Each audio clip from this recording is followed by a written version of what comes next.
welcome back to the channel. So we've just come back from the Festival of Power at Santa Pod. Georgina did her first woo donut!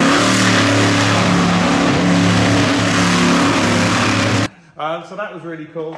But after the show, we go around the truck to check it over to see if we need to get it out the trailer or can we service it in the trailer.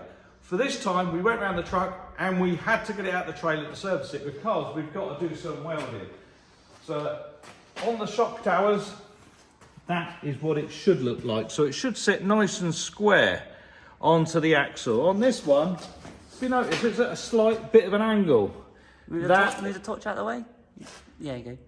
That is because the bracket has cracked all the way along the back here. So it's actually bent it down. So it's just supported on this one side. So we're gonna have to take the whole bracket off, cut all the welds off and re-strengthen it up. Right, so what we're gonna do first. So first we put the jack under, we've put this apparatus, this holds the chassis of the truck in the air. Because the next thing we're gonna do is release the nitrogen in the shock absorbers. So in my shock absorbers, we've got 2 on each corner. This is a stage 3 because it's got adjustable on the outside of it. And this is a stage 2. A stage 2, the oil comes out the bottom of the shock absorber into the reservoir. A stage 1 would come out the top into the reservoir that way around. This makes the oil work a little bit harder, but we're just going to release the nitrogen in it. It makes a loud hissing noise because these are, on the front of my truck, they're at 300 PSI. So just do it slowly.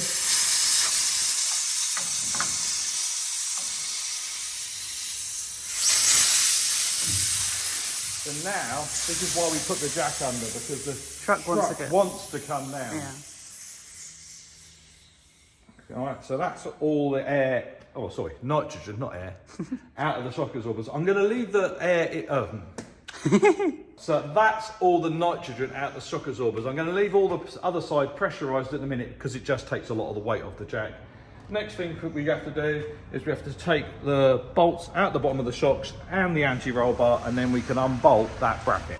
Okay, so we've got these disattached now, so they're just floating. And Dad's just taken off this big bracket that we've got to repair.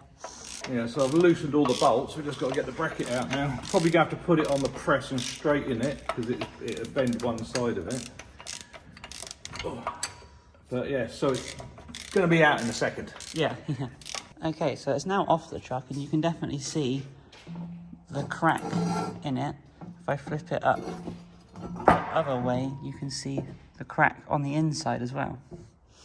Well, it's not a crack, it's just the welds failed. I'll call that a crack. It's a clean crack. Yeah, so what I'm going to do now is I'm going to cut up the side of here, get this piece out, clean it all up, and it's probably bent this bit, so I want to get this bit in the press and just see if I can flatten just these tabs, because I think it just bent them over. Well, I'll find out when I get a square in there. I can see if it's bent this at all. Also at the show, you remember we broke this locker in the diff. So in a minute, once we fix that suspension mount, we're also going to take apart this and repair it. Right, so I've cut that piece out of there, and now we can I'm just going to clean all the parts up. So I've got to take all this weld off, all the way around. So when we sit this piece back in there, we can get a nice weld all the way around it. But yeah. Just got to clean it all up now. Cool.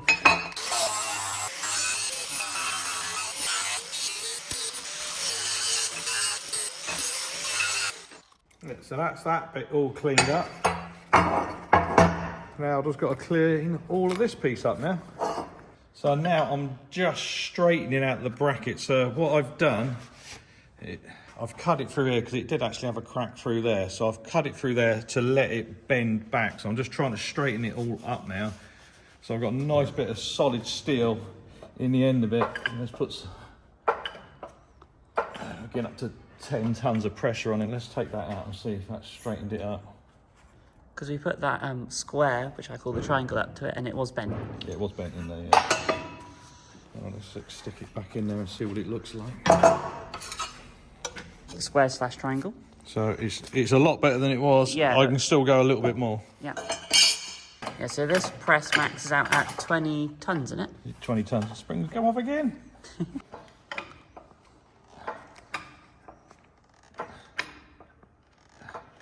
Almost up to 15 now. There we go. Take it.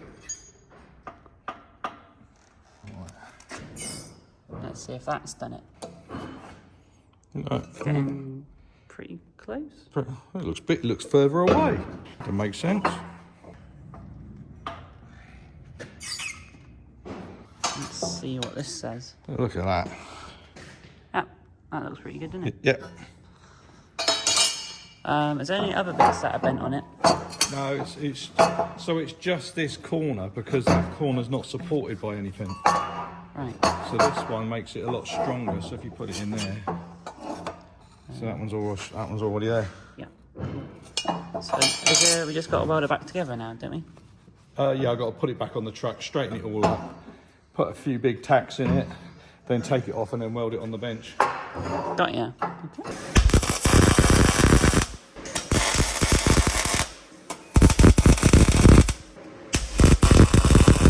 Okay, so that's the bracket all tacked up. So now I'm going to take it off, take it to the bench and fully weld all the seams. Because it's a lot easier to weld it on the bench than actually being underneath here with all the linen straps and everything else.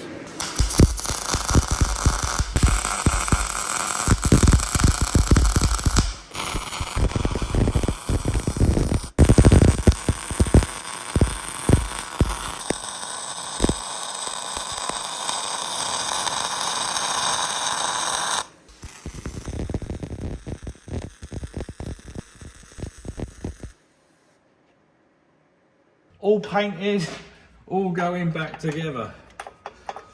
So yeah, so just keep it. We've got to keep an eye on the other ones now. Make sure they haven't done it because this is the second one that's done it. Because I did have one that happened on the back. Not as bad as this. It just had a little crack in it at the front. Didn't go along the top. But yeah, so we have to keep an eye on them. Put that on the list. So as we've now fixed our shock mount, we are now putting all the pressure back in, which meant we had to let out the other side so we fill it up properly on both sides. We've now leveled out the truck to make sure it's the same both sides, and now we're going to put the nitrogen back in it. So it should be at 0. Yeah. Oh, you can hear it taking shape. So you say you go to 300 on this one? Yeah, it should be there, isn't it? Yeah, just gone slightly past it. I think you're going to have to speed this up because it takes a bit too long. Oh, that was my plan. So they're all done. So next thing we do is, we do, Georgina? I want to say we back the bottle off. Yeah, you back the bottle off Yeah. and then turn the bottle off. Yeah, so we turn this one until it goes basically loose. Yeah, so that when it gets to there. And then we turn this one off.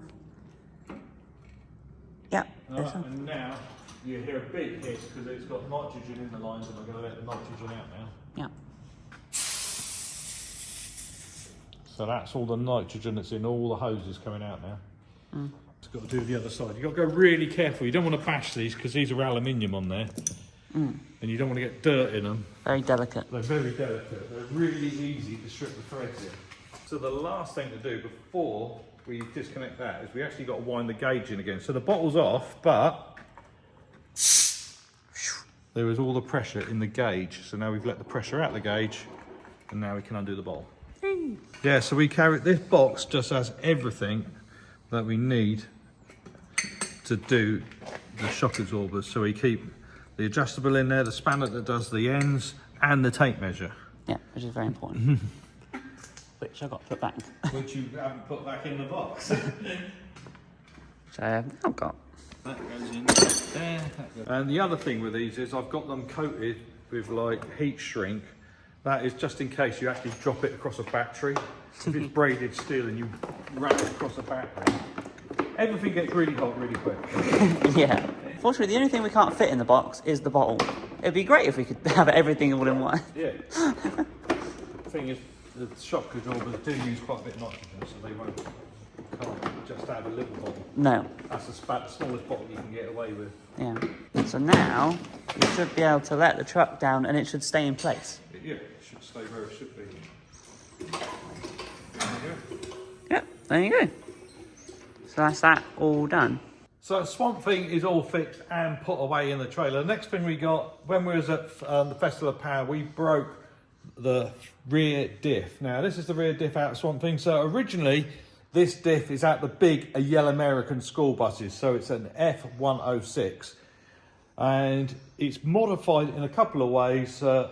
This has got a Detroit locker in the middle of it. So it's right in the middle of there. But it replaces, but even this is modified, so this is what's normally in the middle there. So what you have the crucifix, you have these spider gears, and they go like that. And then the half shafts will connect into there, so that lets the miss spinning of wheel speed. So that will actually let one wheel turn and the other one go the opposite way or slower.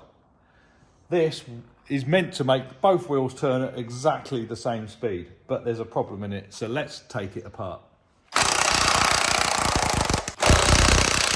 That takes the end cap off, so we keep... So at the moment the diff is... That's the top of the diff, so we keep that on that side and then this on this side, because they're actually matched caps.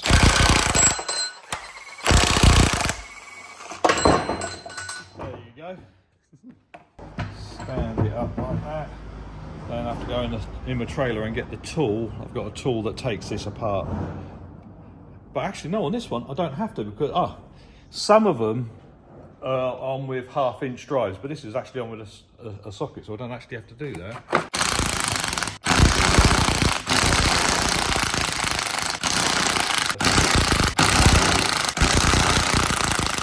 Look how clean everything is. Yeah, you wouldn't think it has been in a monster truck, would you? And there's no wear on anything, is there? No. There you go. Take that up. Oh. There you go. Right, so that is what the half shaft connects into, and that connects into all of this. So that spring goes there like that, so that can push on it up and down. But like you can see, all the little bits of metal in there now. I can see the tooth's not not really a tooth anymore. They're a bit scored on the end. That isn't actually too bad. Oh, so which bits failed then? It might have broken off the little teeth inside it, because sometimes I was expecting it to look a lot worse than that. It broke, because sometimes it breaks these clips as well. Ah, look there, it's broke the little ones off there, but lining it up. Really, so something so small can affect it so much drastically? Because it was working and intermittently, wasn't it? When yeah, it was. Playing with it. Yeah. So yeah. Because you could hear it go clonk. So you've got to take this out and then clean all this, because that's all the little bits of metal. I thought it was going to look a lot worse than that. But yeah, so these ones are what's lining it all up. As you can see, they've started to snap off. That one's missing. They're all missing there. So that's probably what I can hear then. Yeah, you said you could feel it going clonking, and that's because it's starting to line up and then it drops out. But at least not all of it's broken, because quite often it breaks these clips.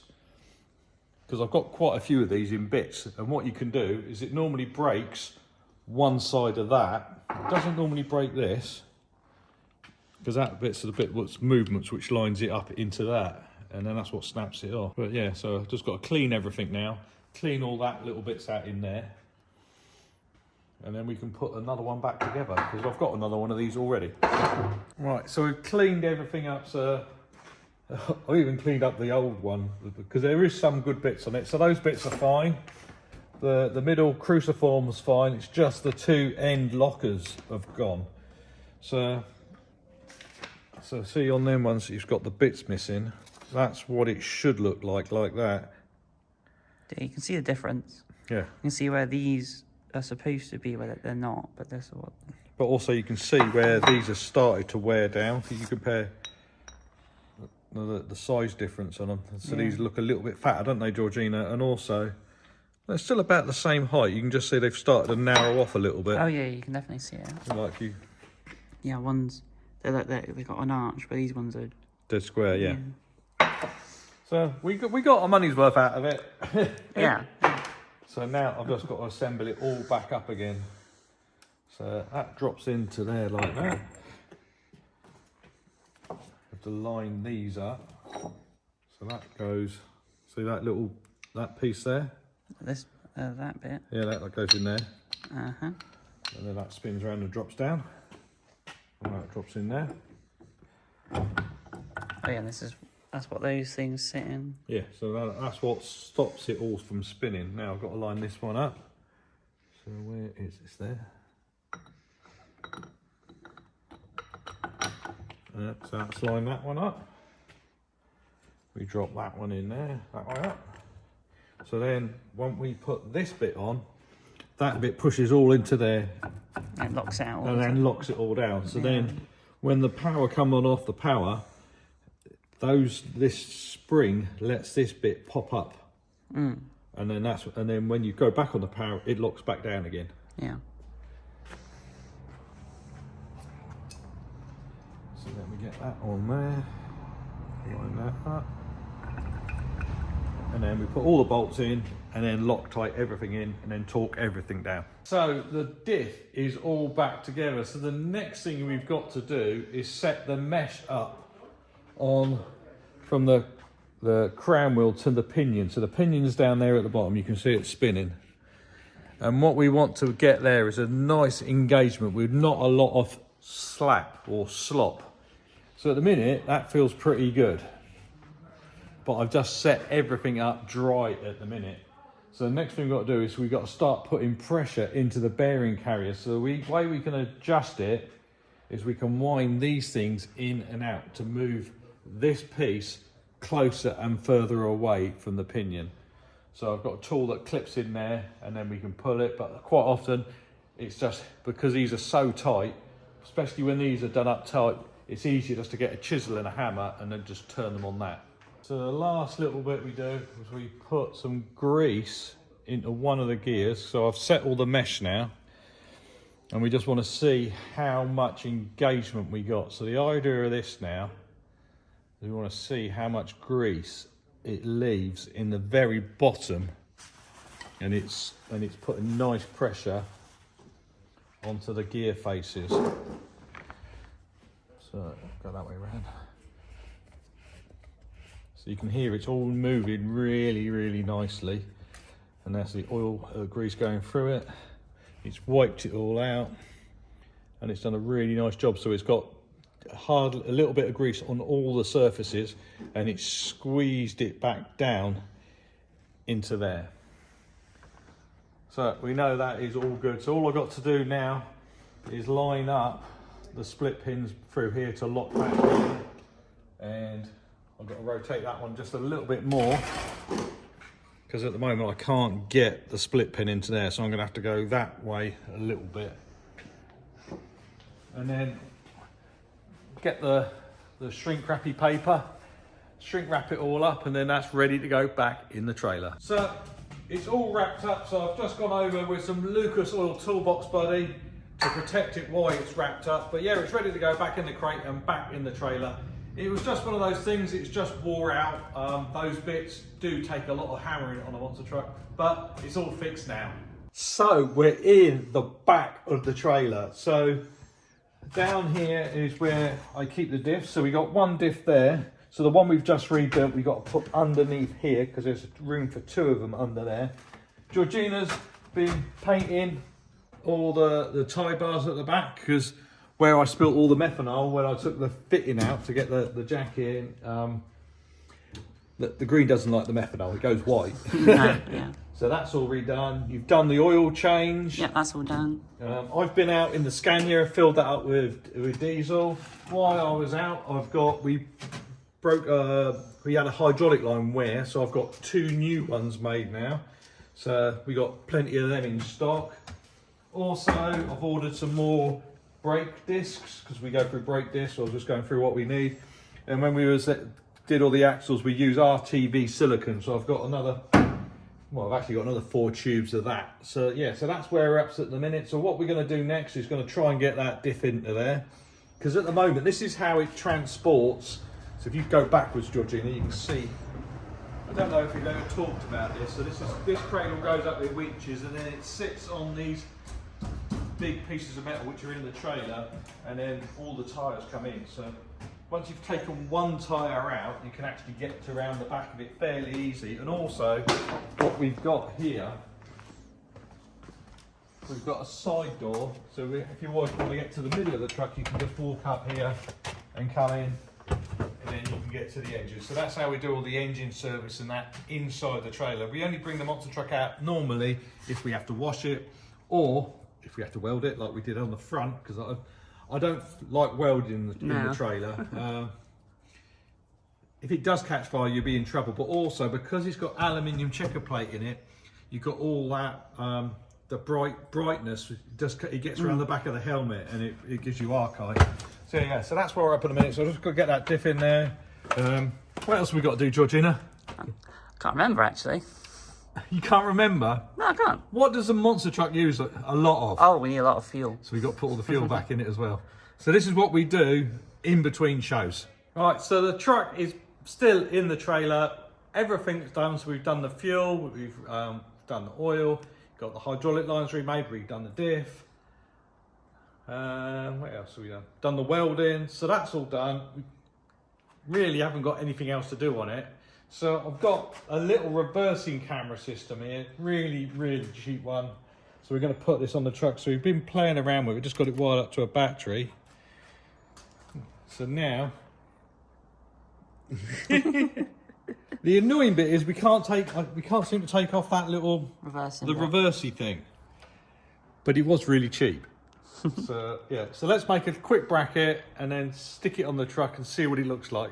Okay, so I've managed to fit the screen and the camera in the monster truck. We haven't wired them up yet, so screen is just there, straight in front of the steering wheel. It's a good place to have it because I haven't lost any vision, because when I'm sat in the seat, that is what I'm basically seeing.